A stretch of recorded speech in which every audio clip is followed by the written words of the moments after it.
Bonjour à toutes et à tous. L'actu du plus, c'est parti. Un skieur de 59 ans a été grièvement blessé ce jeudi matin après avoir été emporté par une avalanche aux Deux Alpes dans le secteur hors-piste de la Fée, à environ 2500 mètres d'altitude.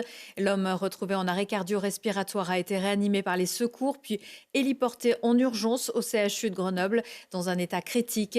L'avalanche s'est produite alors que de nombreux skieurs évoluaient hors des pistes après d'importantes chutes de neige et un retour du soleil. Le risque d'avalanche était élevé en Isère avec un niveau 4 sur 5 en Oisan. Il restera marqué pour les prochains jours. Une opération antidrogue menée cette semaine dans l'agglomération grenobloise a conduit à l'interpellation de 5 personnes, dont un homme de 69 ans domicilié à Clé.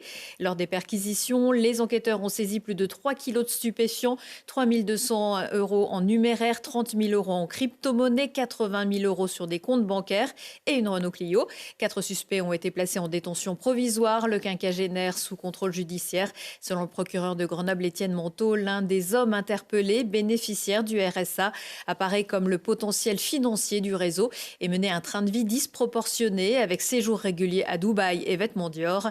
Les 5 prévenus seront jugés par le tribunal correctionnel de Grenoble le 25 mars prochain.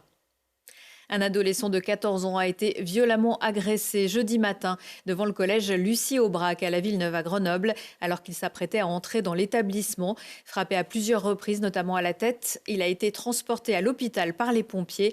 La police mène des recherches pour retrouver l'auteur ou les auteurs de l'agression et une surveillance renforcée est mise en place autour du collège. Jusqu'à vendredi soir, aucune interpellation n'a pour l'instant été effectuée.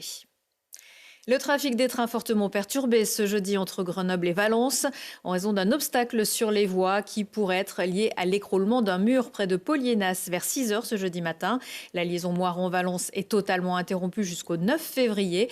Le temps de dégager et remettre en ordre de marche les voies. Ce matin, des cars de substitution avaient été commandés mais n'étaient pas immédiatement disponibles en raison des transports scolaires. La SNCF invite les voyageurs à reporter leurs déplacements et à suivre l'évolution de la situation via le site ter.sncf.com de la région. Sur 2 roues, le Tour Auvergne-Rhône-Alpes ex-Critérium partira de Visil sous un nouveau nom. La course qui célébrera sa 78e édition s'élancera le 7 juillet de la commune du sud de l'Agglo, direction Saint-Imier, 140 km en passant notamment par le col de l'Arzelier ou qui est en Chartreuse. La deuxième étape plus plate mais de 237 km partira de Saint-Martin-le-Vinou en direction du Puy-en-Velay en passant par l'Ardèche. Ce sera tout pour l'Isère, arrivé le 14 juin au plateau de Solaison en Haute-Savoie, une répétition avant le Tour de France. Alban Elezi Canaferina rejoint bien les JO de Milan-Cortina. Le skieur isérois de 22 ans a été sélectionné à la dernière minute mercredi soir pour les Jeux Olympiques de Milan-Cortina. Après son premier podium en géant à Schladming la veille, originaire de Volnavez-le-Haut, licencié à Courchevel et formé à Champs-Rousse, notamment par sa maman monitrice, le jeune prodige pourra concourir en géant, super G, descente et combiné par équipe. Participer aux Jeux Olympiques, c'est un rêve d'enfant, a-t-il déclaré.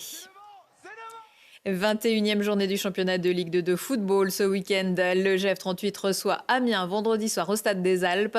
Un match de bas de tableau entre le 13e et le 16e du classement. Coup d'envoi à 20 h.